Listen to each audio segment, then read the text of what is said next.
네, 오늘은 헌금에 대해서만 좀 함께 나누는 시간을 갖도록 하겠습니다. 원래 제가 이 첫 주에 다른 이렇게 목사님 한 분을 모셔서 헌금에 대한 설교와 또 특강을 좀 이렇게 부탁드리려고 했는데 일정이 안 맞아가지고 제가 이렇게 준비를 하게 되었습니다. 그래서 조금 물론 헌금에 대한 바른 가르침이 기록되어져 있는 좋은 자료들도 너무 많이 있어요. 사실 그런데 그 중에서 좀 핵심적으로 몇 가지만 나눌 내용들을 이 시간에 함께 나누고 또 우리 마음 가운데 다시 한번 또 헌금에 대한 바른 인식과 깨달음이 마음 가운데 새겨지는 시간이 되기를 바라겠습니다. 먼저 이제 헌금, 보통은 우리가 헌상이라는 표현들을 많이 쓰기도 하고 연보라는 표현을 사용하기도 합니다. 근데 어느 순간부터인가 한국교회 가운데 이제 헌금이라는 표현이 더 좀 일반적으로 통용되는 표현이 되기도 했어요. 그래서 우리 예배 시간에 이걸 헌금 시간으로 해야 되나, 봉헌 시간으로 해야 되나, 연보의 시간으로 해야 되나, 이거에 대해서는 조금 더 숙고를 하고 조금 더 고민을 해본 다음에 제가 그 용어에 대해서는 또 다시 한번 교회 안에서 우리 예배 드릴 때 좀 그 용어들을 한번 정리하는 시간들을 갖도록 하겠습니다. 하지만 근본적으로 그 모든 의미들은 다 같죠. 근데 그 중에서 헌금이라고 하는 의미가 가장 협의의 개념이에요. 그래서 헌금이라고 하는 의미가 좀 아주 협의의 의미의 개념이고 어떤 의미에서는 헌상이라는 개념이 보다 폭넓은 하나님 앞에 드린다라고 하는 의미들 가운데 가장 폭넓은 어떤 광의의 개념이지 않을까 생각을 해보긴 합니다. 어쨌든 뭐 헌금, 헌상에 대해서 우리가 왜 헌금을 하는지, 또 구약시대의 헌금과 신약시대의 헌금은 어떤 차이가 있는지, 우리의 헌금의 표준은 무엇이고 또 헌금은 어디에 쓰여지는 것이 바람직한 것인지, 이런 여러 가지 개괄적인 내용들을 뭐 오늘 이 시간에 다 다룰 수는 없지만 개괄적인 내용들을 한번 좀 살펴보는 시간들을 갖도록 하겠습니다. 그럼 헌금은 왜 해야 되나? 헌금은 누가 명하신 것이고 어떠한 연유에서 해야 되는 것인가? 라고 하는 것에 대해 생각해 봤을 때 구약이나 신약 성경 모두에 자신이 얻은 것 가운데 일부를 하나님 앞에 드려야 된다라고 가르치고 있는 것은 공통된 사항입니다. 구약 성경에서도 당연히 이제 하나님 앞에 구별된 예물을 드릴 것을 말씀하고 있고, 신약 시대에도 여전히 하나님 앞에 구별된 물질을 드릴 것을 말씀하고 있는 것을 신구약 성경의 내용을 통해서 우리가 확인할 수가 있는 겁니다. 그 가운데 이제 특별히 구약 성경 가운데서 헌금에 대해서 말하고 있는 부분이 무엇인가라는 것은 대표적으로는 이제 11조를 알 수가 있죠. 11조에 대해서 구약 성경에서 명하고 있는 내용들을 우리가 확인할 수가 있습니다. 구약에서 하나님은 이스라엘 백성들에게 해마다 자신들이 거둔 곡식 가운데 11조를 드릴 것을 요구했다. 그 관련된 말씀은 신명기나 레위기의 말씀 가운데 너는 마땅히 매년 토지 소산의 11조를 드릴 것이며 모든 소나 양의 11조는 목자의 지팡이 아래로 통과하는 것에 10번째 것마다 여호와의 성물이 되리라 라고 말씀하시는 이런 내용들을 통해서 가축이나 소산, 곡식의 소산이나 이 모든 것들 가운데 10분의 1은 하나님 앞에 구별하여 드리라 라고 말씀하고 있는 것을 우리가 확인할 수가 있습니다. 그런데 몇 가지의 논의사항들이 있어요. 구약시대 11조의 개념에 대해서 생각해 봤을 때 이번에 보시면 몇몇 성경 해석자들은 레위기 27장 30절에서 32절 말씀이나 민수기 18장 21절에서 28절까지의 말씀이나 신명기 12장 5절에서부터 19절까지의 말씀, 그리고 14장 22절, 28절, 26장에 있는 말씀들을 근거로 해서 이스라엘 백성들은 자신의 소득의 20% 또는 심지어 30%를 내기도 했을 것이다 라고 이야기를 하기도 합니다. 그래서 이 내용들에 대해서는 저는 사실 이 견해를 가장 지지하긴 하는데, 때에 따라서 하나님께서 요구하시는 것이 10분의 2일 때도 그러니까 10분의 3일 때도 있었고 주로는 10분의 2를 요구하셨을 것이다라고 보는 것이 저는 가장 합당한 견해라고 생각하긴 합니다. 하지만 이것은 논의의 여지가 있어요. 그러니까 여러 학자들마다 그렇지 않을 것이다라고 보는 학자들도 있기 때문에 뭐 이것만 맞다라고 단정해서 이야기할 수는 없습니다. 하지만 이제 웨인 그루덴 목사님의 내용들을 그 기독교 윤리학에 있는 책의 내용들을 지금 참고해서 제가 이 내용들을 쓰고 있는 건데, 거기서 이제 웨인 그루덴 교수님께서 말씀하고 있는 핵심 요지는 뭐냐면, 하지만 그것이 10분의 2가 됐던 3이 됐던 1이 됐던 하나님께서 이스라엘 백성들을 향한 11조 요구가 10%라고 할지라도 그들에게 요구되어진 여러 가지 내용들을 고려해 봤을 때에 최소한 10% 이상이었을 것이다라고 하는 데에 대해서는 모든 학자들이 다 동의한다라고 이야기를 하고 있어요. 왜냐하면 10%는 당연히 이제 그 하나님께서 명하신 바대로 떼놓은 수치고, 그 외에도 뭐 안식일 때마다, 뭐 그 외에 제사 때마다, 여러 가지 또 절기 때마다 또 드려야 되는 예물들이 있었기 때문에 실질적으로 이스라엘 백성들이 하나님 앞에 드린 예물이라고 하는 것, 그 가진 소유의 일부라고 하는 것은 최소한 10분의 1은 넘었을 것이다라고 보는 것이 이 구약 성경을 연구하는 학자들이 공통되게 동의하는 바라고 할 수가 있다라는 것입니다. 그래서 구약 시대 이스라엘 백성들은 우리가 정확하게 얼마만큼의 헌금을 했는지는 정확하게 추산할 수는 없어요. 그들이 얼마만큼의 예물을 드렸는지 알 수 없지만 분명히 기록된 말씀을 근거로 해서 확인할 수 있는 건 뭐다?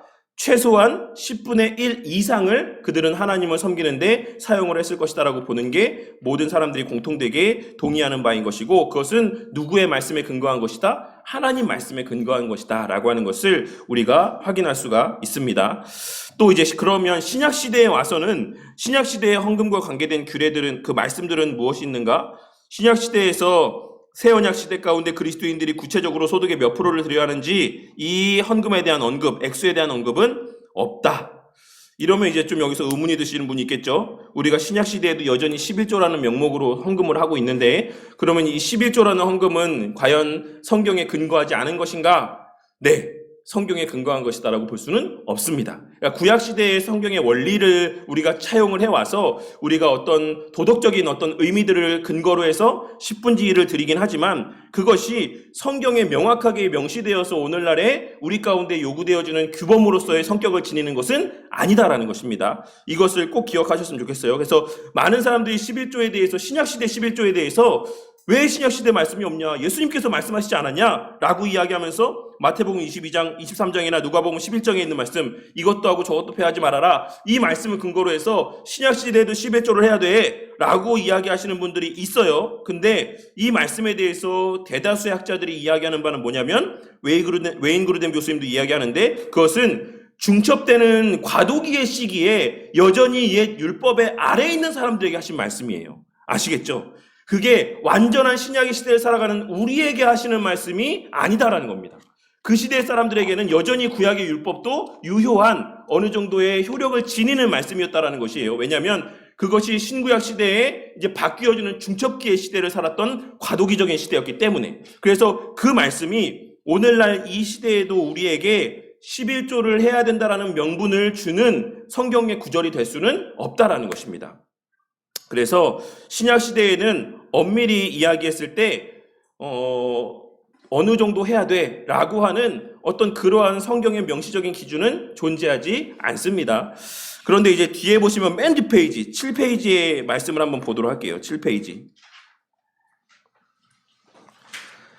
보시면, 이거는 이제 나중에 6페이지에 대해서도 얘기하면서 말씀드리겠지만, 박윤선 목사님이라고 이제 오늘날의 합신교단이죠. 네, 합신교단을 세우신 이제 목사님이신데, 박윤선 목사님이 쓰신 책에서 발췌한 내용입니다. 헌법주석에 대한 내용에서 11조 헌금에 대한 예수님의 견해는 어떠한가? 라고 했을 때 박윤선 교수님이 그의 헌법주석에서 뭐라고 이야기하고 있냐면, 11조 헌납에 세밀하였던 바리새인들을 예수님께서 꾸짖으신 것은 그들이 종교 윤리적 동기는 없이 의식적인 규례만 지켰기 때문이다. 예수님은 다만 그들의 11조 헌납 그 자체만은 좋게 여기셨다. 그가 이 말씀을 하신 때는 여기서 말씀하신 내용이 그 내용입니다. 아직 그의 구속사업이 완성되지 않은 것만큼 구약적인 제도가 그대로 적용되던 때였다라고 이야기하고 있죠. 그래서 박윤선 목사님도 무엇이라고 이야기하고 있냐면, 신약 시대에 우리가 11조를 해야 된다라고 이야기하는 그 근거 구절로 삼는 이 예수님 말씀은 그 제한된 상황 속에서의 사람들에게 주신 말씀이지, 온전한 신약 시대 살아가는 우리에게 주시는 적용되어지는 말씀은 아니다라고 이야기를 하고 있는 거예요. 그래서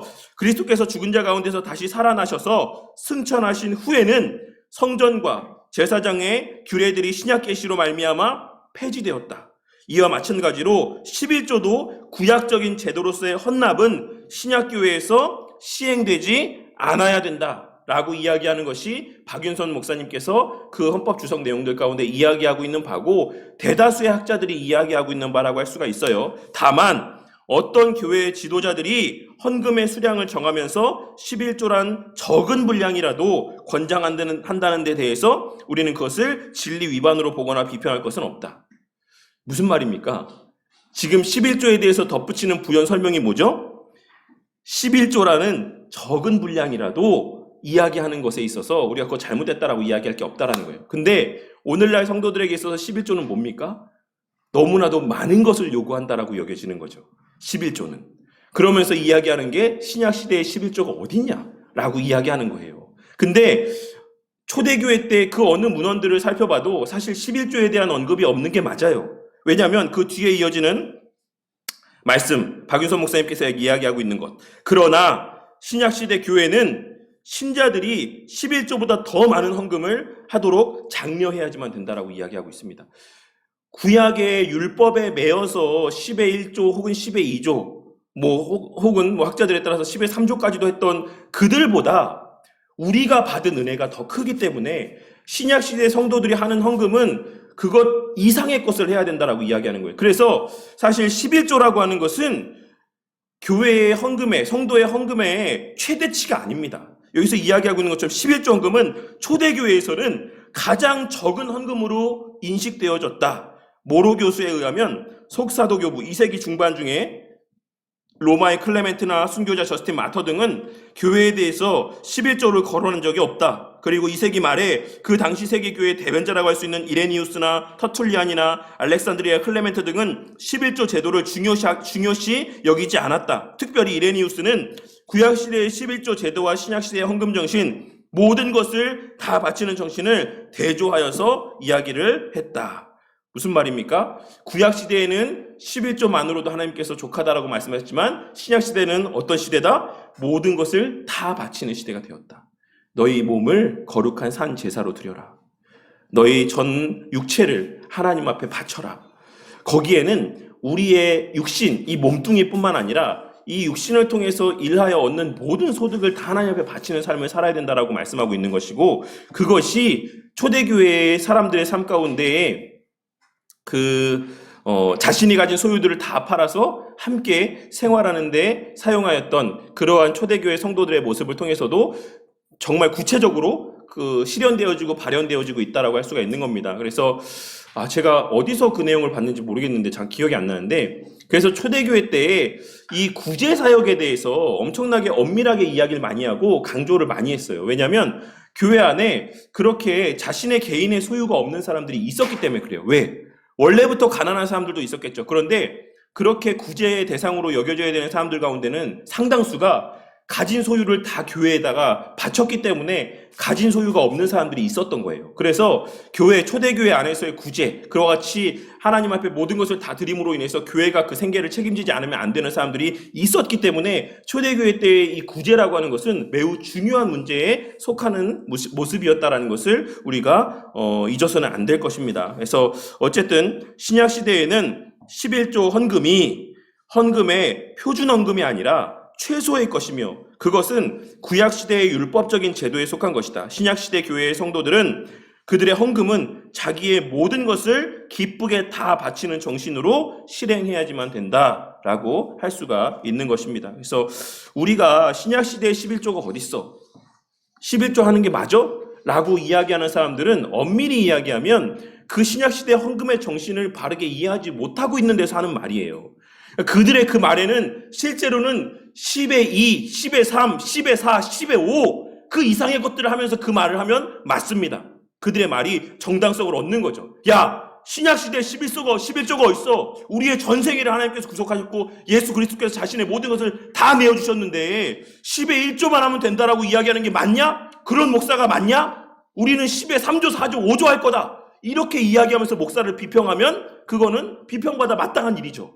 근데 그분들의 그와 같은 말하는 입장에서의 그 말은, 이 성경 말씀을 인용하는 그 모든 성경적인 지식들은 더 많이 하기 위한 목적에서가 아니라 그보다 덜 하기 위한 목적에서의 이야기일 때가 많이 있다라는 것입니다. 성경에서는 하나님 앞에 모든 것을 다 드릴 것, 이것을 요구하고 있고 인색하지 않게 드릴 것을 요구하고 있다. 왜냐하면 그리스도께서 자신의 모든 것을 내어주셨기 때문에 우리도 당연히 우리의 모든 것을 다 내어주는 것이 마땅하기 때문에 그래요. 근데 이게 같습니까?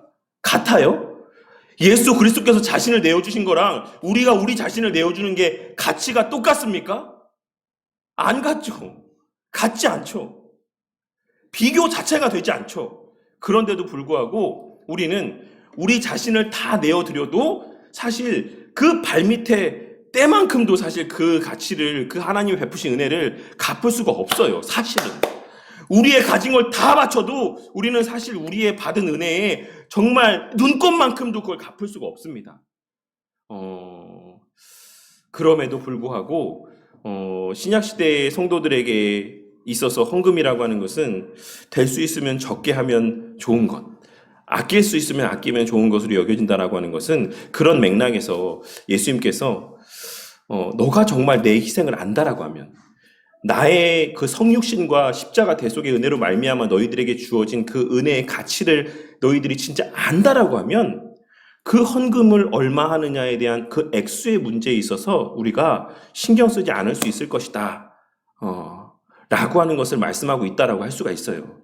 정말 그거 따지는 게 그게 정말로 그리스도인의 헌금일까? 라고 하는 것을 우리가 한번 좀 생각해 볼 필요가 있어요. 그래서 목사가 진짜 흔하게 듣는 질문 가운데 하나가 뭔지 아십니까? 11조를 새 전으로 해야 되냐, 새 후로 해야 되냐. 이거 진짜 빈번하게 기독교 카페에 올라오는 내용 중에 하나예요. 새 전으로 11조 해야 되냐, 새 후로 해야 되냐. 알아서 하시면 됩니다. 알아서.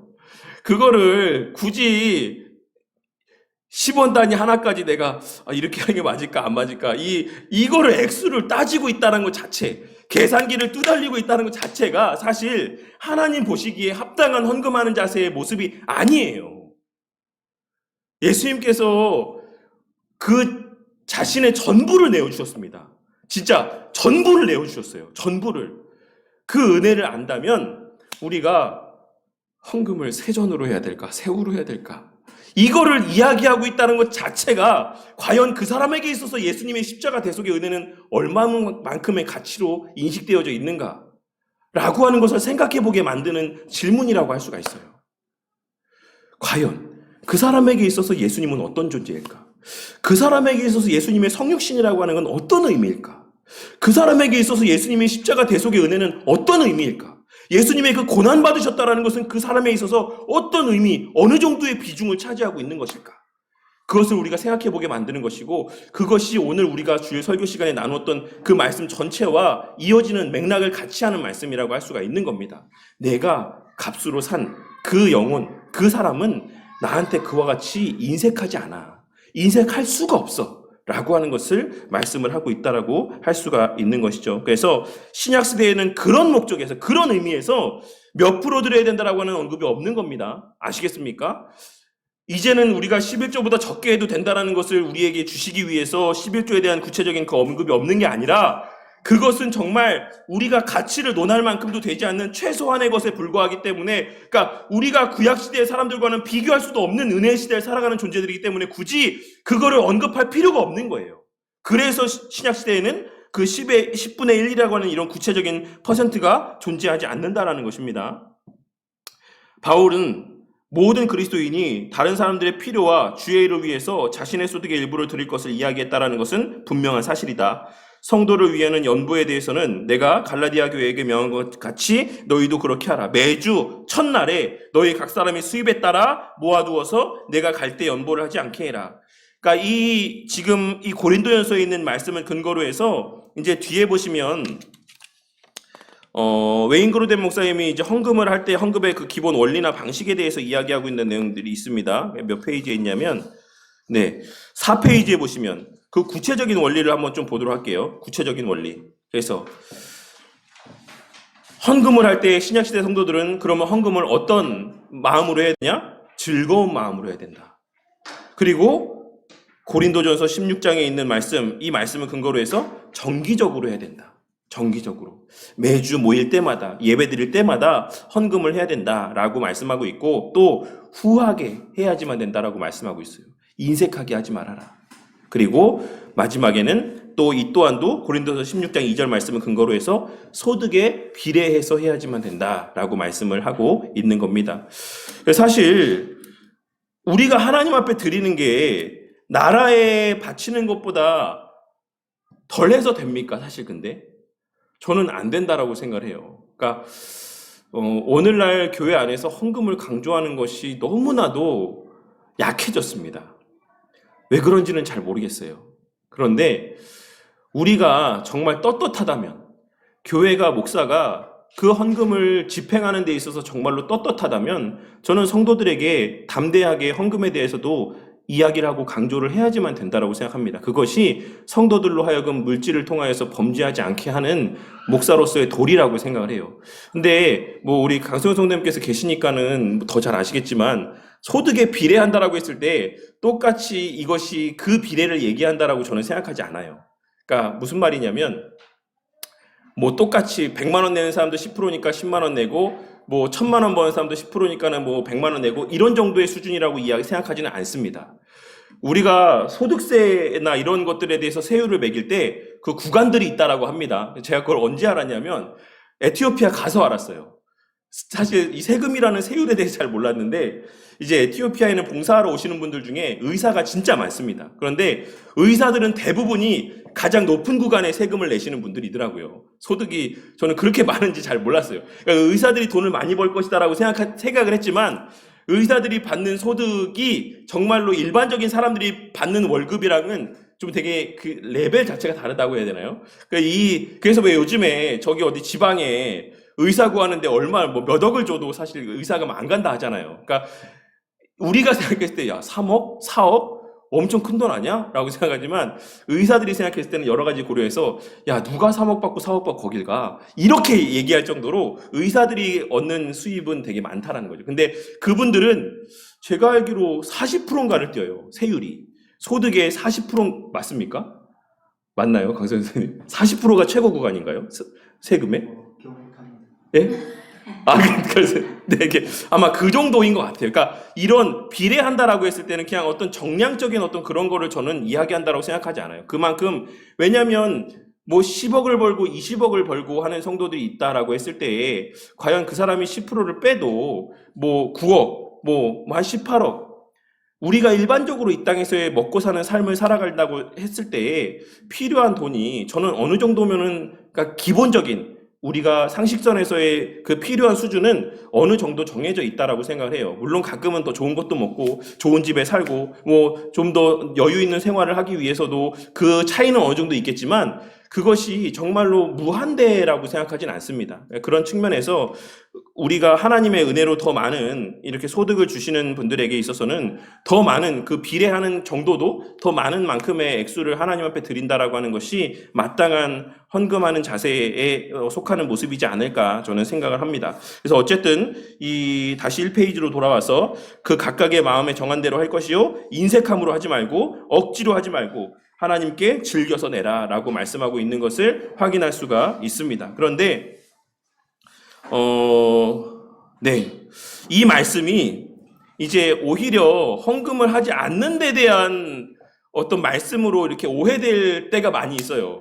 자원에서 내는 거 아니니까 강요하지 말아라. 강요해서 낸다고 해서 하나님 받으시지 않지 않냐라고 이야기하시는 분들이 많죠. 근데 그 말은 그처럼 헌금을 하지 않아도 돼. 그런 마음이 동하지 않으면 헌금하지 않아도 돼. 라는 것에 대한 것을 이야기하기 위한 말씀이 아니라 내되 즐거움으로 낼 수 있도록 해라. 라고 하는 내는 데 방점이 맞춰져 있다라는 것을 잊어서는 안 될 것입니다. 그리고 내지 않는다라고 한다면 그것은 이제 근본적으로 그 사람의 거듭남에 대해서 우리가 생각해 봐야 될 문제다라고 하는 것을 우리가 오늘 말씀을 통해서도 다시 한번 함께 나누었다라고 생각합니다.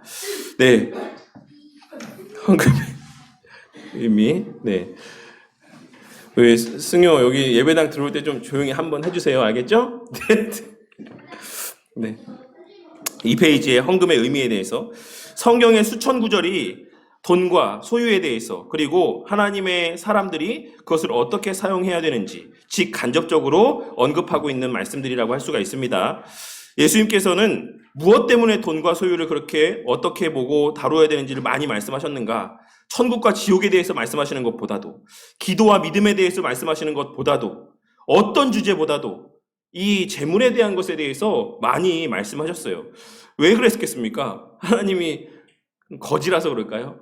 우리가 헌금 드리지 않으면 하나님이 굶어 죽으시니까 이렇게 헌금에 대해서 혹시라도 안 할까봐 내가 굶어 죽을까봐 배 굶을까봐 하나님께서 그렇게 바치라 재물에 대해서 명확하게 바르게 인식해라, 바르게 선용해라 라고 말씀하시는 걸까요? 그렇지 않다라는 것이죠.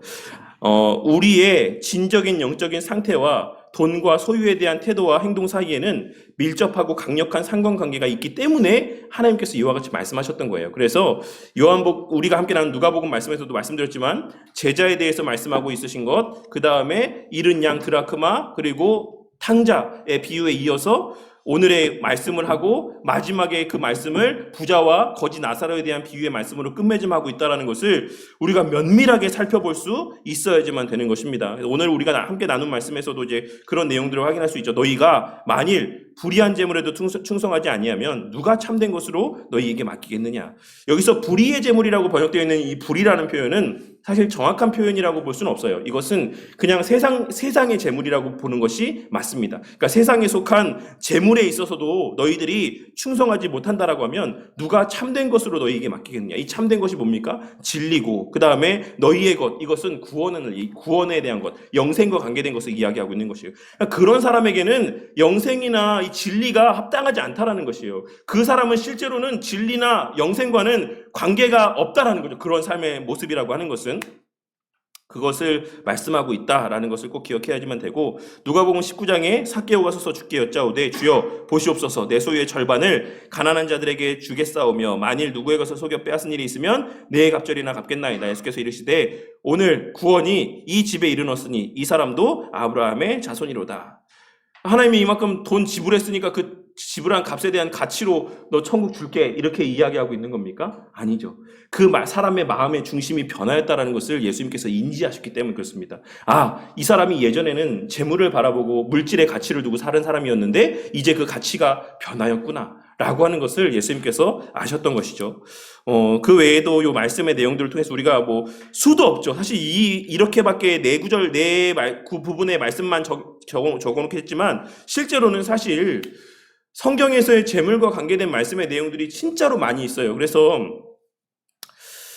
성경은 진보주의자들에게도 옳게 해석이 될 수도 있는 부분들이 있고 보수주의자들에게도 이렇게 그들의 주장을 이제 뒷받침하는 말씀으로 인용될 수 있는 구절들이 많이 있어요. 그런데 진보적인 성향을 지니고 있는 분들에게 주로 사용되어지는 성경의 말씀들은 이런 가난한 자들 향한 긍휼과 어떤 자선, 구제, 이와 관련된 말씀들이 주로 많이 사용이 되죠. 그들의 인권을 보장해줘야 되고 그들의 생계를 우리가 책임져줘야 되고, 그래서 국가의 역할이 무엇이냐, 국가가 그렇게 소외된 자들을 위해서 무엇을 해야 되고 위정자들이 어디에 관심을 가져야 되냐라고 했을 때 그와 같이 노동자들의 편에 서게 되고 약자들의 편에 서서 그들의 대변인의 역할들을 해줘야 된다라고 하는 것이 정치하는 기독교인들의 진보적인 사고를 갖고 있는 분들의 어떤 스탠스라고 할 수가 있어요. 근데 그 외에도 이런 말씀뿐만 아니라 다른 말씀도 있긴 합니다. 근데 어쨌든 성경은 그와 같이 이런 가지고 있는 소유들을 나누고 소외된 자들, 그리고 경제적으로 열악한 자들에 대한 그런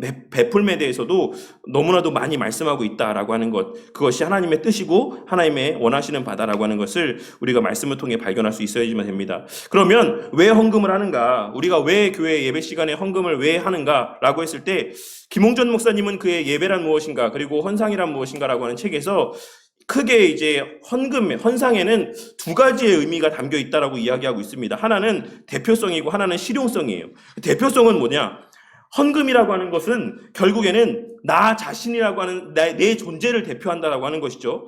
이스라엘 백성들이 가나안 땅에 들어가서 추수 후 곡식 한 단을 드린 것은 그들에게 거두게 하신 모든 곡식을 의미할 뿐만 아니라 그와 같은 곡식을 거두기까지의 그 사람의 모든 활동과 수고를 포함한 그 사람의 모든 마음과 영혼을 의미한다라고 하는 것이죠. 비록 그 사람이 헌금을 일부를 바쳤지만 그 일부에는 하나님의 베푸신 모든 은혜들에 대한 마음들이 담겨져 있다라는 것이에요. 그리고 또 하나, 헌금은 나의 생활 전부를 대표한다. 헌금은 내 속에 나올 수 있는 모든 것과 내가 가지고 있는 재주나 능력이나 모든 것을 하나님께 드린다는 의미가 있고, 여기에는 지난날에 베푸신 은혜에 대한 감사의 의미뿐만 아니라 나의 앞으로의 모든 전생애를 하나님 앞에 드린다라는 의미도 헌금을 드리는 의미 가운데 담겨져 있는 겁니다. 아시겠죠? 지금 내가 누리게 하신 이 은혜가 하나님의 은혜로 말미암아 주어진 것입니다라는 고백이 있는 것뿐만 아니라, 하나님, 제가 앞으로도 하나님의 은혜 안에서 하나님께 정말 온전히 내 삶을 드리는 삶을 살아가겠습니다라고 하는 그런 의미들이 헌금을 드리는 그 행위들 가운데 담겨져 있다라는 것이에요.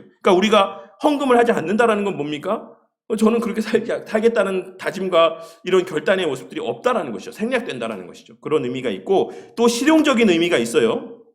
무슨 말이냐면 과거 이스라엘 백성들은 그 소산을 드렸고 오늘날에도 교인들은 교회에서의 헌신과 봉사로 하나님 앞에 헌상을 올려드릴 수 있습니다. 그래서 우리가 꼭 돈으로만 하나님 앞에 감사를 표하는 것이 전부가 아니라 우리가 교회에서 봉사하는 것, 헌신하는 것, 이 모든 것들이 다 하나님 앞에 헌금을 드리는 모습의 일부의 모습일 수 있어요. 그리고 또 박윤선 목사님께서 또 뭐라고 이야기했냐면 뒤에 한번 보도록 할게요.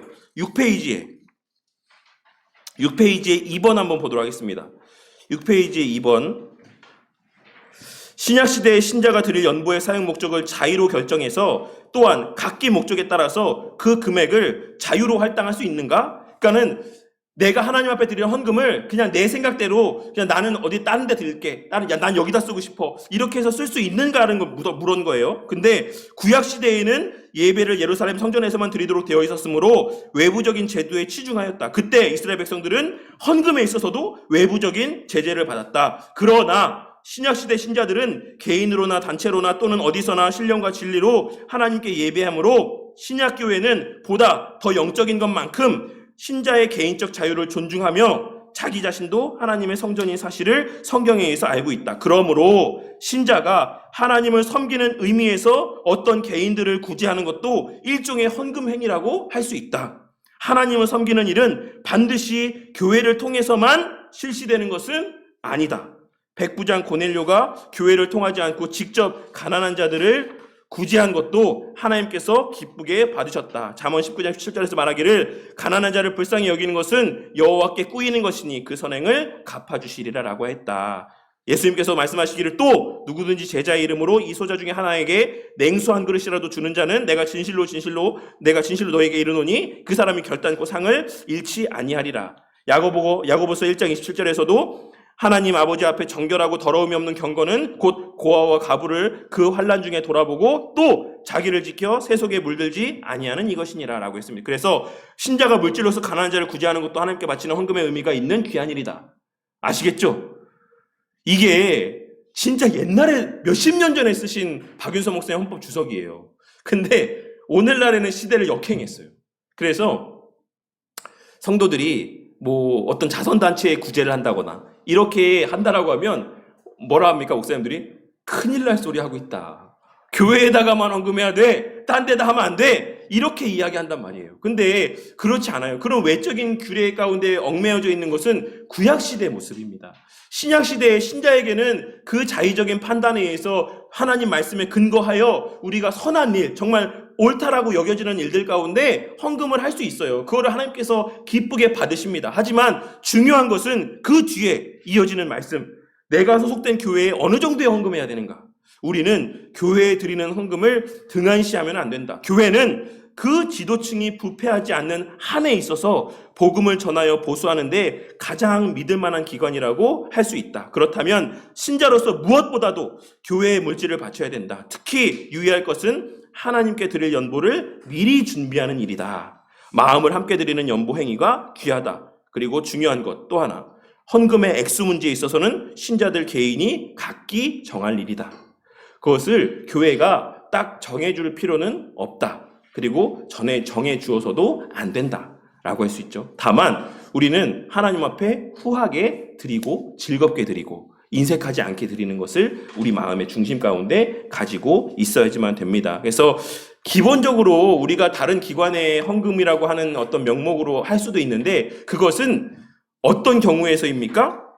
우리 교회가 우리가 쓸 것을 쓰고도 남을 만큼이 있을 때예요. 그러니까 큰 교회 성도들, 그러니까 이미 재정이 차고 넘치는, 경상비가 차고 넘치는 교회들에 있어서는 성도들이 본교회에다 헌금하지 않아도 된다는 겁니다. 무슨 말인지 아시겠죠? 그 외에 내가 생각했을 때 이게 더 옳아, 이게 여기가 더 맞는 것 같아, 여기가 더 필요한 것 같아 라고 생각하는 곳에 헌금을 하는 게 맞다라는 겁니다. 제가 또 기독교 카페에서 진짜 많이 보는 질문 중에 하나가 이거예요. 다른 교회 11조에 됩니까? 다른 교회에 헌금해도 됩니까? 근데 이것도 또 대다수의 목사님들이 뭐라고 대답하면 큰일 납니다. 본교회 하셔야 됩니다. 이렇게 이야기합니다. 근데 그 본교회가 만약에 재정적인 열악함 가운데 있다라고 하면 본교회 우선으로 하는 게 맞습니다. 왜냐하면 내가 섬기는 교회가 먼저 재정적으로 안정이 되는 것이 가장 우선이에요. 그렇기 때문에 당연히 본교회 하는 게 맞는데, 만약에 우리 교회가 예를 들자면 뭐 어쨌든 우리 교단 안에서는 경영교회가 제일 크니까 우리 교회만 경영교회다. 경영교회 들으면 어떡하지? 어쨌든 뭐 그렇게 재정적으로 남는 여지가 있는 교회라고 한다면 다른 부분에 내가 그렇게 헌금을 드려도 됩니다. 제 말이 아니에요. 박윤선 목사님 주석에 있는 글을 참고한 겁니다. 오해하지 마세요. 저는 있는 대로 얘기할 뿐입니다. 그래서 어쨌든 이게 우리의 헌금에 있어서의 기독교인이 가져야 될 기본적인 헌금에 있어서의 자유함입니다. 자유함. 아시겠죠? 후의하고 자유롭게 하고 액수도 있어서 그냥 내 마음에 동하는 만큼 받은 은혜에 대한 감사한 만큼 드리되, 가장 우선적으로는 그 교회가 자립하지 못했을 때에는 본교회 하는 것이 맞고, 만약에 우리 교회가 넉넉하고 이미 부요하다라고 하면, 내가 생각했을 때 주변에 어떤 목사님이 더 열악한 환경 가운데 있다라고 하면 그 교회에 헌금할 수 있습니다. 만약에 우리 교회 가운데 다른 교회에 더 부족한 부분들이 있다라고 하면, 그러니까 내가 개인적으로 아는 부분들이 있다라고 하면 그분한테 헌금을 하실 수도 있어요. 그렇지만 본교회의 헌금 생활을 하는 데 있어서도 소홀해서는 안 된다. 그러니까 최소한의 어느 정도는 헌금을 하고 그 다음에 또 여유 있는 것들을 나눠서 우리가 이제 다른 부분에도 헌금하는 것, 이렇게 좀 마음을 쓰는 게 맞다라고 할 수가 있어요. 그리고 기본적으로 우리가 기억해야 될 것은 지도층이 부패하지 않는 한, 그러니까 제가 부패한 사람이 아닌 이상 우리 교회에다 헌금하는 게 가장 믿을 만한 기관에다 헌금하는 것이다라고 하는 것을 기억해야지만 됩니다. 그러니까 예를 들어서 뭐 교회들마다 이제 물질적인 문제 때문에 내홍을 겪는 교회들이 많죠. 아, 저 목사님 뭐 투명하지 않아. 우리 목사님 헌금 이 재정 출납하는 것이 투명하지 않아. 뭐 자기 거에 자기 소유에만 많이 쓰는 것 같아. 라고 하는 마음이 들면 다른 데다 하셔도 됩니다. 다른 데다 하셔도 돼요. 네. 그런 것을 이야기하고 있는 거예요. 교회는 그 지도층이 부패하지 않는 한에 있어서는 복음을 전하여 보수하는데 가장 믿을 만한 기관이다. 그러니까 우리가 뭐 이스라엘 백성들처럼 예수님 때 그 욕먹었던 사람들처럼 내가 헌금 드릴 것은 정해져 있어. 그러니까는 뭐 여기다 했으니까 여기다 할 게 없어. 뭐 이렇게 생각하는 것은 맞지 않습니다. 만약에 우리에게 그런 마음들이 있으면 여기서도 헌금을 하고 저기에 돕는 것도 내 다른 부분에서 또 아껴서 헌금을 할 수 있는 모습을 갖추는 것이 맞죠. 그것이 헌금에 있어서의 성도들이 기억해야 될 바른 원리라고 생각합니다. 그래서 나는 이거 이상은 더 이상 못 드려. 난 이거면 최선이야. 라고 하면서 이거를 막 이렇게 해서 뭐 여기다 했으니까 여긴 못해. 이런 마음을 가지는 것도 사실 합당한 마음이라고 할 수는 없습니다. 그래서 어쨌든 실용적인 측면에서 이제 그와 같이 현실적인 문제들, 왜 실용성 얘기하다 그 얘기를 했죠? 근데 어쨌든 헌금을 하는 이유는, 예전에는 이제 그래서 막 이렇게 헌물로도 바쳤잖아요. 우리 전쌤 시대에는 아마도 성미함이 있었죠, 교회에. 그래서 성도들이 농사지면 쌀 갖고 와서 드리고, 또 뭐 하면은 뭐 배추도 갖고 오고, 뭐 제가 시골에서 목회하시는 목사님들 몇 분 아는데, 뭐 먹을 게 반찬은 끊이지 않는다고 하더라고요. 계속 막 어르신들이 이거 갖고 오고 저거 갖고 오고 해서 뭐 남아돈다, 막 배추도 그렇고 막 이런다고 하시더라고요. 그러니까 그런 식으로 드리는 것도 다 헌금의 부분입니다. 그런데 실제적인 실용적인 측면에서 생각해 봤을 때 교회에서 우리가 요 세금을 배추로 낼 수는 없잖아요. 또 그 쌀을 갖다 시장에 가서 팔아가지고 그 돈으로 또 세금을 내거나 필요한 공과금을 낼 수는 없지 않습니까? 그리고 또 제가 뭐 아이들 가르치는데 학원비를 또 쌀을 받았다고 해서 그 성도들한테 쌀을 받았다고 그 쌀을 갖고서 어떻게 할 수는 없잖아요. 그러니까 여러 가지 면에서 실제적인 측면에서 헌금을 하는 것은 그런 실용적인 측면에서 필요하다. 라고 하는 것도 있습니다. 그래서 우리 예전에 바울 사도의 이야기들, 헌금을 권면하는 이야기들을 통해서도 이야기했던 것처럼 바울 사도가 여러 교회들을 다니면서 연보에 대해서 이야기를 했는데, 만약에 그들이 물건으로 줬다. 그러면은 바울 사도가 다니는 데마다 그 물건을 바리바리 싸들고 마차를 이용해서 막 해갖고 갖고 가야겠죠. 근데 연보를 이야기했던 것은 그 금액을 갖고서 가서 필요한 것들을 사서 예루살렘 교회 성도들에게 먹이기 위해서였습니다. 그러니까 이런 실용적인 의미에서의 헌금을 요구하는 것, 그러니까 돈이 최고라서 돈을 이야기하는 것이 아니라 이런 실용적인 이유가 있기 때문에 오늘날 교회 안에서는 여러 헌물들보다 헌금을 더 이렇게 이야기하는 것이다라고 하는 것을 좀 잘 이렇게 이해하셨으면 좋겠습니다. 그리고 오늘날에 있어서 교회의 특수한 일들을 감당할 재주가 없어도 우리는 연보를 드림으로써 특수한 사역을 감당하는 이들의 사역에 동참할 수도 있다. 4번에 이제 그런 것도 좀 기억하시면 좋겠어요. 제가 예전에 말씀드렸던 것처럼 우리가 나가서 선교할 수 없죠. 우리가 뭐 성도님들 뭐 열심히 있어갖고 어떻게 에티오피아 저기 박경배 선교사님네 저기 방 한 칸 빌려서 쓰시면서 사역하실 거예요, 가셔서? 아니잖아요. 우리가 현실적으로 누군가에게는 그런 은혜들을 주시기도 하고 누군가에는 그렇지 못한 은혜들을 주시기도 하죠. 다른 모양의 은혜를 주시기도 하죠. 그러면 우리가 열심히 헌금한 금액이 선교사님들의 사역 가운데 쓰여짐을 통해서 우리의 그와 같은 헌신이 또 그 선교 사역 가운데 귀하게 쓰임받게 되는 겁니다. 그러니까 너무 좋은 거 아니에요? 우리가 단지 우리는 번 소득의 얼마를 들였을 뿐인데 그게 그 복음을 실제적으로 전하는 일들 가운데 귀하게 사용되어진다라는 것이죠. 그래서 요즘에 뭐 이제 저거 뉴스 YTN이나 이런 거 보시면 그 NGO 단체들에서 광고 많이 하는데 그 국경 없는 의사회에서 항상 강조하는 게 있어요. 여러분의 헌금은 직접적인 도움이 됩니다. 이 말을 되게 많이 하더라고요. 그래서 다른 기관은 다 직접적인 도움이 안 되기 때문에 이런 말을 하는 건가 싶을 정도로 항상 여러분이 보내주시는 후원금은 이 지역 사람들에게 직접적인 도움이 됩니다. 이 말이 사실 헌금에도 마찬가지예요. 성도님들이 드리는 헌금은 선교사님들에게 직접적인 도움이 되고 그 선교의 사역 가운데 직접적인 동참하는 모습이 됩니다. 그런 측면에서의 실용적인 의미들이 담겨져 있다고 할 수가 있습니다. 그럼 헌금의 원리는 뭐냐? 헌금의 원리는 신약시대는 더 이상 옛날 제사제도의 지배를 받으면서 예배를 드리지 않습니다. 세술은 세 부대라고 하는 이 말씀의 원리는 예배 방식에도 적용이 되고 헌금을 드리는 원리에도 적용이 됩니다. 그래서 이런 원리에도 불구하고 헌금을 드림에 있어 구약시대와 신약시대 사이에 연속성에 속한 부분들이 있는데 물론 근본적으로 차이가 나는 부분들도 있지만 연속적인 부분도 있다. 그것은 바로 그 행위 자체에 담겨진 의미입니다. 신약시대의 헌금을 드리는 행위에는 우리가 가진 모든 것의 주인이 하나님이라고 하는 신앙 고백의 의미들이 담겨져 있습니다. 그것은 구약이나 신약시대나 마찬가지예요. 그래서 이것을 기억해야지만 되고 구약시대와 신약시대의 헌금에 있어서 불연속성에 대한 부분은 구약시대에 통용되던 11조 제도가 이제는 더 이상 문자적으로 적용되지 않는다라는 것입니다. 이건 앞에서도 얘기했기 때문에 더 이상 길게 말씀을 드리진 않도록 하겠습니다. 하지만 중요한 것은 예수님을 통해 율법의 모든 요구가 완성된 은혜의 시대를 살아가는 우리들은 구약의 율법 시대에 속한 이들에게보다 더욱 강력하고 자유롭고 은혜로운 헌금의 원리가 적용된다라고 하는 사실을 우리가 잊어서는 안 될 것입니다. 그래서 고린도전서 6장 19절 20절에 뭐라 말씀하고 있습니까? 다음 페이지 4페이지에 너희 몸은 너희가 하나님께로부터 받은 바 너희 가운데 계신 성령의 전인 줄 알지 못하느냐. 너희는 너희 자신의 것이 아니라 값으로 산 것이 되었으니 그런즉 너희 몸으로 하나님께 영광을 돌리라. 이 몸을 드린다라고 하는 의미가 어디에 담겨 있다? 헌금에 담겨져 있다라고 하는 것이고 그러므로 형제들아 내가 하나님의 모든 자비하심으로 너희를 권하노니 너희 몸을 하나님이 기뻐하시는 거룩한 산 제사로 드리라. 이는 너희의 드릴 영적 예배니라.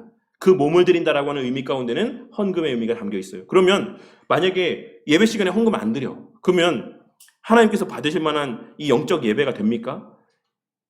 영적인 것은 이 가시적인 이 실제적인 모습으로도 발현되어질 수밖에 없습니다. 그래서 우리가 하나님 앞에 영적인 바른 예배를 올려드린다고 하는 그 모습 가운데는 헌금을 드리는 행위를 통해서 그 마음이 진심으로 올려드려지는 이런 일들이 실제적으로 있어야지만 돼요. 그래서 이 헌금을 예배 시간에 하지 않는다라고 하는 것은 실제적으로는 사실 예배를 온전히 드리지 않는다라고 하는 의미가 담겨져 있다라고 하는 것을 꼭 기억을 하셔야지만 됩니다. 그러니까 액수에 대한 걸 말씀드리는 게 아니에요. 뭐 1,000원을 하건 500원을 하건 뭐 5,000원을 하건 10,000원 하건 그 액수에 대한 건 상관이 없습니다. 다만 그 헌금을 미리 준비해서 마음을 담아서 그 시간에 하나님 앞에 올려드리는 행위 자체가 갖고 있는 의미가 있다라고 하는 것을 잊어서는 안 된다라는 것입니다. 그래서 결국에는 이제 그러한 행위들을 통해 예배가 온전하게 하나님 앞에 상달되어질 수 있다.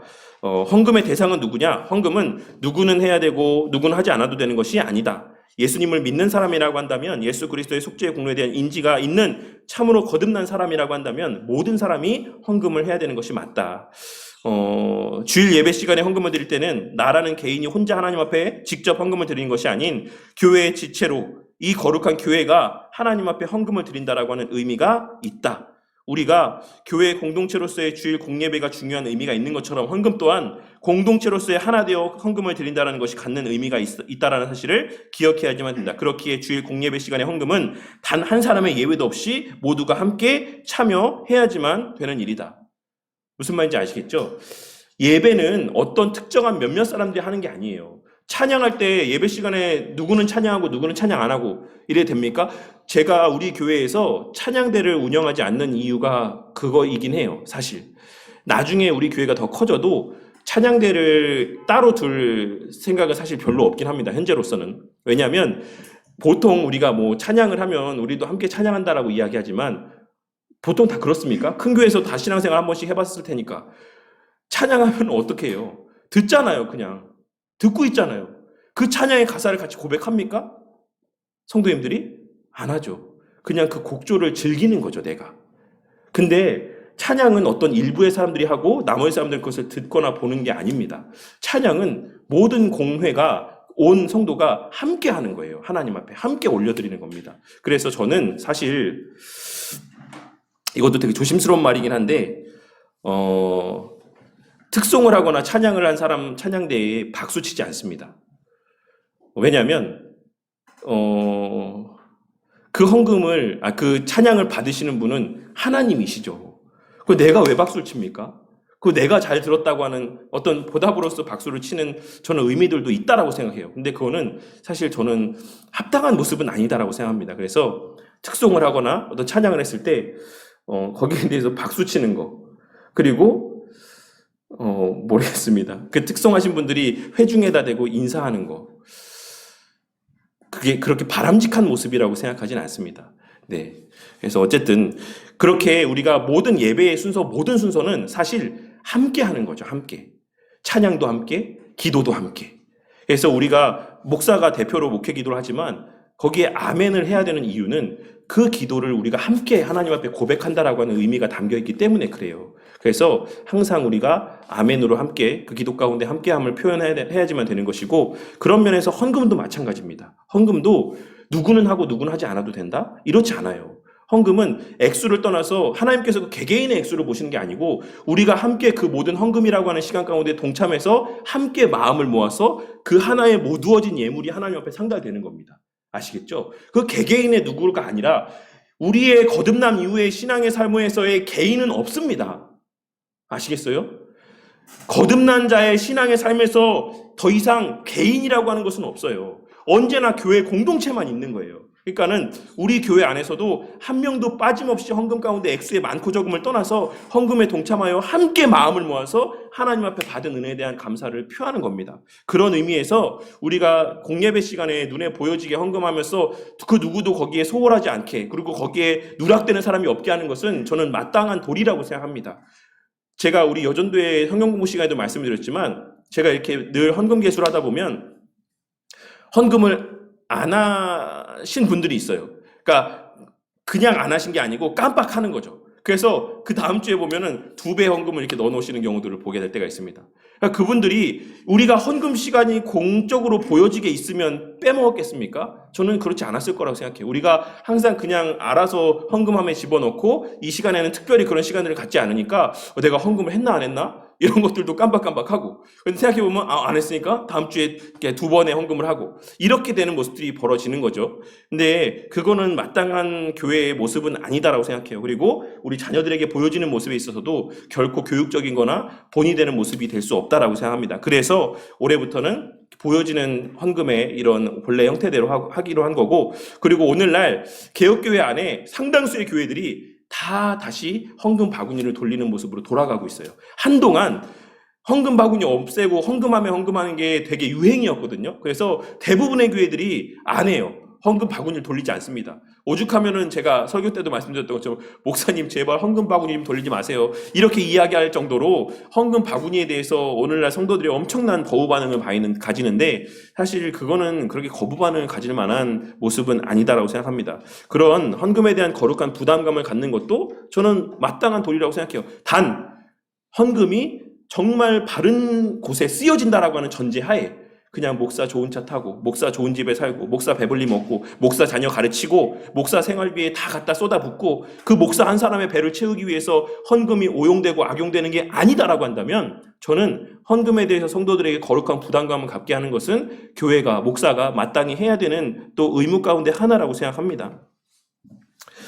네, 그래서 어쨌든 우리가 예배를 드릴 때 다 함께 찬송을 하고 다 함께 성경을 낭독하고 다 함께 기도를 하며 예배를 올려드리는 것처럼 헌금 또한 그러한 순서 가운데 한 부분으로 모두가 함께 참여해야지만 되는 것이다. 우리가 공동체로서 함께 예배를 드림에 있어 어떤 사람은 진심으로 참여를 하고 누군가는 참여하지 않는다라고 하면 그 당사자는 교회 예배를 온전치 못하게 만드는 장본인이 되는 것이다. 그 한 사람 때문에 그 공동체 예배가 하나님 앞에 기쁨으로 상달되는 예배가 되지 못한다라는 거예요. 그 사람은 단순히 내가 그냥 예배 시간에 헌금 한번 빼먹거나 헌금 안 한 게 아니라 그로 말미암아서 그 예배가 하나님 앞에 거룩하게 드려지는 것을 방해하는 당사자가 된다라는 것을 말씀하고 있는 것이에요. 그래서 헌금 시간에 있어서 우리가 마음을 합해서 함께 헌금하는 것 너무나도 중요하다. 이 모든 내용들은 김홍전 목사님이 이제 예배란 무엇인가라고 하는 책에서 언급하고 있는 부분이라고 할 수가 있습니다. 그래서 앞서도 설교 때도 말씀드렸지만 하나님께서 우리에게 주시는 은혜의 극치의 시간은 설교 시간이고 그 받은 은혜에 대한 우리의 극치의 감사의 표현의 시간은 헌금 시간이다. 그래서 설교와 헌금 시간은 예배에 있어서 꽃이다라고 이야기를 하고 있습니다. 그래서 하지만 오늘날 이 헌금 시간은 참 많이 왜곡돼 있죠. 그러니까 어떤 면에서 보면 받기만 익숙해진 오늘날 시대의 풍조와도 좀 어울리는 모습이 아닌가 하는 생각을 해봅니다. 그럼 헌금을 드리는 곳은 어디여야 되는가? 당연히 첫째로는 지역 교회와 그 교회가 행하는 부속 사역 가운데 이제 헌금을 드리는 것이 맞습니다. 이것은 웨인 그루뎀 교수님이 기독교 윤리학에서 이야기하고 있는 것이에요. 자신이 속한 교회 그리고 그 교회가 행하는 부속 사역을 위해서 헌금하는 것이 헌금의 기본 원리다라고 이야기를 하고 있어요. 그리고 또 기독교 단체 자신이 속한 지역교회를 물질로 섬기는 기본적인 의무를 다 하고 그 외에 추가적으로 기독교 관련 단체들의 사역을 후원하는 것도 바람직하고 장려할 만한 일이다. 그리고 자선단체에다 하는 것, 신자가 하나님을 섬기는 의미에서 어떤 개인들, 가난한 자들을 구제하는 것도 일종의 헌금 행위이다. 하나님을 섬기는 일은 반드시 교회를 통해서만 실시되는 것은 아니다. 여기서도 똑같이 이제 백부장 고넬료의 내용들을 말씀하고 있죠. 그래서 이 내용들은 뒤에 있는 내용들을 제가 이제 박윤성 목사님 내용을 앞에다 이렇게 옮겨 놓은 겁니다. 헌금과 관련해서 기억해야 될 것, 하나님을 신뢰하는 자들만이 하나님 앞에 헌금을 드리는 데 있어서 인색하지 않을 수 있다. 그러니까 하나님께 드림에 있어서 인색하다는 말은 뭡니까? 하나님을 그만큼 신뢰하지 못한다라는 것이에요. 각각 마음에 정한 대로 할 것이요 인색함으로나 억지로 말지니 하나님은 즐겨내는 자를 사랑하시느니라. 하나님이 능히 모든 은혜를 너희에게 넘치게 하시나니 이는 너희로 모든 일에 항상 모든 것이 넉넉하여 모든 착한 일을 넘치게 하게 하려 하심이라. 하나님께서 우리가 그와 같이 하나님을 신뢰하면서 아낌없이 드릴 때 하나님께서 그것을 더하게 하시려고 후하게 주신다라는 것을 말씀하고 있는 거예요. 바울 사도가 기복주의자입니까? 바울 사도가 정말 성도들의 헌금을 끌어내기 위해서 이런 말을 하는 겁니까? 아니에요. 우리가 기복주의적인 신앙을 갖고 살아가지 않지만 하나님께 진심을 다하는 삶을 살아갈 때 하나님의 예비하신 복이 있다라는 것은 성경이 증언하는 바입니다. 하나님께서 약속하시는 바예요. 너희들이 나에 대해서 인색하지 않을 때 나도 너희들에 대해서 인색하지 않겠다. 내가 가진 게 더 많다. 니네들이 나한테 줄 수 있는 것보다 내가 너희에게 줄 수 있는 게 더 많다. 니들이 나한테 인색하지 않을 때 나도 결코 너희들에게 인색하지 않을 것이다. 이게 하나님께서 말씀하고 있는 바입니다. 근데 우리는 어떠합니까? 못 믿죠. 못 믿겠어요. 이거 드리면 더 주실 거예요? 못 믿겠어요. 저 이만큼만 드릴래요. 이게 우리의 모습이에요. 우리 스스로가 하나님의 그 주시를 복의 문을 우리 스스로가 가로막고 닫고 있는 겁니다. 우리 스스로가. 왜 내 삶에 궁핍함이 있고 왜 내 삶에 물질의 어려움이 있습니까? 그 원인은 사실 내 신앙을 돌아보면 돼요. 내 하나님 앞에서 드리는 그 모습, 마음의 중심을 한번 돌아보시면 됩니다. 왜 내 삶이 이렇게 힘들까? 어려울까? 하나님께서 복 주신다라고 했는데, 하나님께서 늘 후히 주신다라고 했는데 왜 이렇게 맨날 궁핍한 삶을 살까? 왜 경제적인 어려움이 있을까?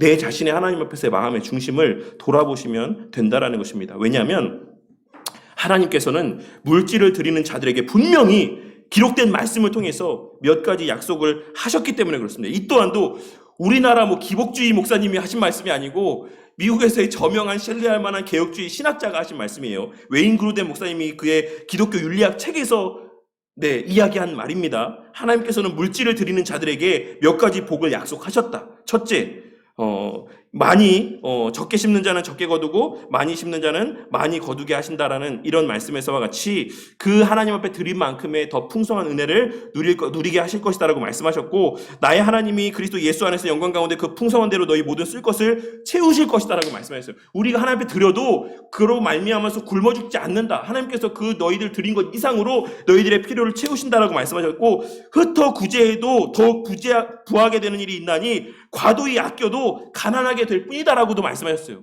우리가 하나님 앞에 드리는 거 인색하게 정말 나 이거 드리면 나 당장 이번 달에 쓸 게 좀 부족할 것 같아라고 아껴도 더 가난하게 될 수 있다라고 말씀하고 있어요. 그것을 우리가 꼭 기억해야지만 됩니다. 너희를 위하여 보물을 땅에 쌓아두지 말라. 거기는 좀과 동록이 해하며 도적이 구멍을 뚫고 도적질하느니라. 오직 너희를 위하여 보물을 하늘에 쌓아두라. 거기는 좀이나 동록이 해하지 못하며 도적이 구멍을 뚫지도 못하고 도둑질도 못하느니라. 내 보물이 있는 그곳에는 내 마음도 있느니라.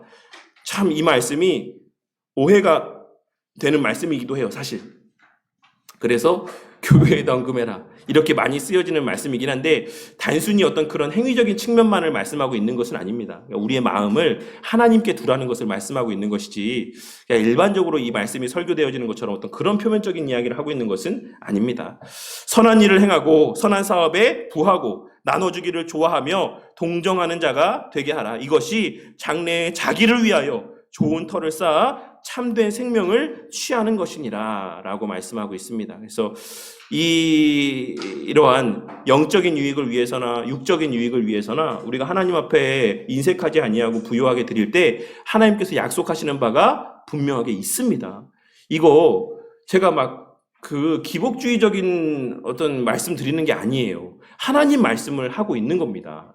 그래서 꼭 우리 성도님들이 이러한 인식들을 갖고 바른 인지를 갖고 또 헌금이 갖고 있는 우리 신앙에서의 그 어떤 의미들을 좀 기억하고 헌금에 대해서 좀 더 우리가 좀 신경을 썼으면 좋겠어요. 그래서 예전에 제가 듣기로는 제가 성경 연구 모임을 하거든요. 지금은 이제 방학 기간이라서 안 모이는데 월요일마다 저 구례동에 가고 이제 이 지역에 있는 이제 속하신 교육자들하고 이제 목회를 합니다. 그 목회에 대해서 이야기 나누고 성경 연구하고 모임을 하는데 그때 제가 이제 한창 우리 교회에서 이제 헌금 바구니를 돌리려고 하는데 이제 이걸 어떻게 이야기하고 어떻게 시행해야 될지 모르겠다. 그리고 이러한 어떤 교육에 대한 어떤 내용들을 좀 이렇게 알았으면 좋겠다라고 한동안 계속 이야기를 나눈 적이 있었어요. 근데 이제 대부분의 그 교회들, 같이 이제 모이는 교회들, 합동 측 목사님들이 제일 많긴 한데, 그 외에도 성결교 목사님도 있고, 그렇긴 합니다. 감리교 목사님도 있고. 근데 이제 그 목사님들이 하나같이 하는 얘기가 뭐냐면, 우리 교회도 이제 헌금 바구니를 하려고 한다. 아직 우리가 헌금함을 하고 있는데, 그 필요성을 알고 다시 좀 헌금 바구니를 하려고 한다라고 이야기를 하시면서, 그때 이제 목사님들하고 같이 얘기했던 게 뭐냐면, 어떤 면에서는 과한 게 더 난 것 같다. 이게 어떤 맥락에서 나온 말이냐면 옛날에 우리 부모님 세대에 헌금할 때 어떻게 하셨습니까? 저는 한 번도 본 적이 없는데 옛날 어르신들은 헌금을 다리미로 다려갖고서 헌금하셨다고 하더라고요. 네. 그래서 한 목사님이 그 얘기를 하시더라고요. 이제 나는 성도들한테 헌금 다려서 헌금하라고 해야겠다. 근데 이제 그 행위 자체가 갖고 있는 의미가 있다. 그 헌금을 다릴 때에 정말 내가 귀한 거, 구별된 거, 내가 하나님 앞에 드린다. 정말 깨끗한 거 드린다라고 하는 그 마음이 그 외적인 행위 자체가 아니라 그 다리시면서의 그 어르신들의 마음을 우리가 좀 기억했으면 좋겠다. 오늘날에는 헌금을 너무 막 한다. 그냥. 그러면서 이제 본인들 교회에서도 다시 그렇게 좀 예전처럼 헌금 바구니로 헌금하면서 좀 헌금에 대한 교육도 하고 그 헌금을 드릴 때 그 헌금의 그 지폐들도 좀 우리가 좀 될 수 있으면 깨끗한 것들을 해서 하나님 앞에 구별해서 정말 거지 적선하듯이 그냥 꾸깃꾸깃한 거 그냥 이렇게 한 푼 두 푼 주듯이 그렇게 하는 게 아니라 정말로 미리부터 준비한 내 마음이 담긴 그런 연보들을 하나님 앞에 드릴 수 있도록 교육을 해야지만 되겠다. 그것이 또 성도들이 하나님 앞에 예비하신 복을 받아 누리는 또 길이고 그것이 성도들을 위한 또 가르침이라고 생각한다라고 하는 이야기들을 한동안 나눴었어요. 그 모임 안에서. 그래서 어쨌든 우리가 헌금이라고 하는 것은 우리의 어떤 신앙의 한 부분이 아니라 어떤 면에서는 우리의 신앙의 전부다라고 하는 것을 기억하고 우리가 정말 그렇게 하나님 앞에 드리기에 또 인색하지 않고 열심을 내는 자들이 되어서 그리고 나서 기도하시면 되잖아요. 그리고 나서. 이게 하나님 말씀이잖아요. 하나님께서 후히 주시겠다라고 했잖아요. 하나님께서 우리의 그 열심 있는 헌신을 더하게 하시기 위해서 주시겠다라고 하나님이 말씀하셨잖아요. 이 말씀 붙들고 기도하시면 됩니다. 하나님 약속하시지 않았습니까? 제가 진짜 진심으로 하나님 드렸는데 하나님 저 더 할 수 있게끔 해주세요라고 하나님 말씀 붙들고 기도하시면 됩니다. 근데 그것도 하지 않으면서 우리가 물질 달라, 평안함 달라, 넉넉함 달라? 그건 좀 맞지 않지 않습니까? 앞뒤가 좀 맞지 않는 말이지 않습니까? 기억하시고 네, 신약시대의 헌금은 어쨌든 우리 박윤선 목사님께서 여기서 이야기하고 있으신 것처럼 교회 지도자들이 신자들에게 11조 헌금을 장려하면서 그것을 신약시대 성도의 헌금의 표준인 듯이 가르치는 일이 있다면 시정되어야 한다. 하지만 그것은 우리는 더 해야지만 된다라고 하는 것을 기억하고 네, 열심을 다해서 헌금할 수 있도록 또 성도들을 잘 이렇게 장려하는 교회가 되고 우리 성도님들은 그 지도 하에서 또 물질의 은혜를 넉넉히 받아들이는 우리 바른교회 공동체가 되기를 바라겠습니다. 이 내용들을 한번 집에 가서 또 읽어보시고 마지막에 박윤선 목사님의 이 헌금에 관련된 헌법 주석의 내용들도 한번 쭉 읽어보시면 좋을 것 같습니다. 네, 혹시 헌금과 관련해서 질문이 있으십니까? 네. 이 교회 헌금 얘기해서 잘못된 것 같아. 이렇게 생각하지 않으셨으면 좋겠어요. 네. 매달 어디다 쓰는지 잘 이렇게 제가 공유해드리고 있지 않습니까? 질문도 하시고 여기다 돈을 왜 썼냐 이렇게 질문도 하시고 또 바른 방향에 대해 쓰여질 수 있도록 또 관심을 갖고 살피고 또 하시면서 우리가 교회가 살아가는 그 살림살이 하는데 적극적으로 우리가 함께 이렇게 마음을 모으고 또 이렇게 관여해서 함께 교회를 세워가는 우리 교회가 됐으면 좋겠습니다. 네, 제가 기도하고 마치도록 하겠습니다. 하나님 감사합니다. 이 시간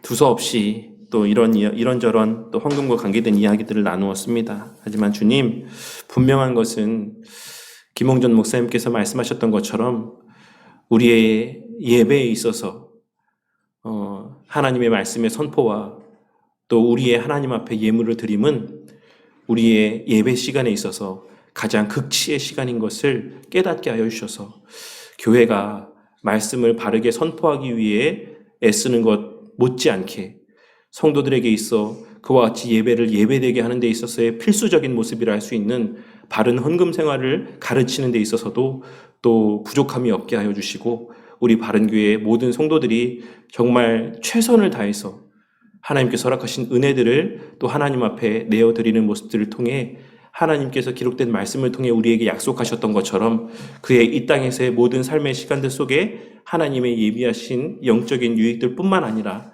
그 영혼이 잘됨같이 범사에서의 모든 것이 형통하여져 가는 또 하나님의 예비하신 풍성한 은혜들을 누리고 만끽하는 저와 우리 모든 성도님들의 삶이 되게 하여 주시옵소서.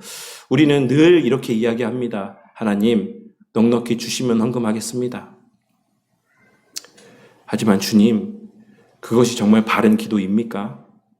우리가 이미 받은 은혜가 그 무엇으로도 다 표현할 수 없을 만큼 큰데 우리가 하나님 주시면 헌금하겠습니다라고 하는 것은 내게 주실 그 물질의 은혜보다 예수님의 십자가 대속의 은혜를 무가치하게 여긴다라고 하는 너무나도 신성 모독적인 발언이 된다라는 사실을 기억하고 이미 받은 은혜를 기억하며 하나님 앞에 드리기에 힘쓰는 자들이 되고 그렇게 하나님 앞에 마땅한 감사를 나타내 보일 때 그것이 마땅한 우리의 도리임에도 불구하고 그러한 우리의 행함 가운데 또한 더하여 주시는 물질의 은혜, 육적인 은혜, 실제적인 은혜들을 그 삶 속에 풍성히 받아 누리는 우리 모든 성도님들이 되게 하여 주시옵소서. 주님, 또한 부족한 종이 앞으로도 우리 성도님들의 하나님 앞에 드린 이 예물을 사용하는 데 있어서 이것을 오용하거나 악용하는 자가 되지 않기를 원합니다.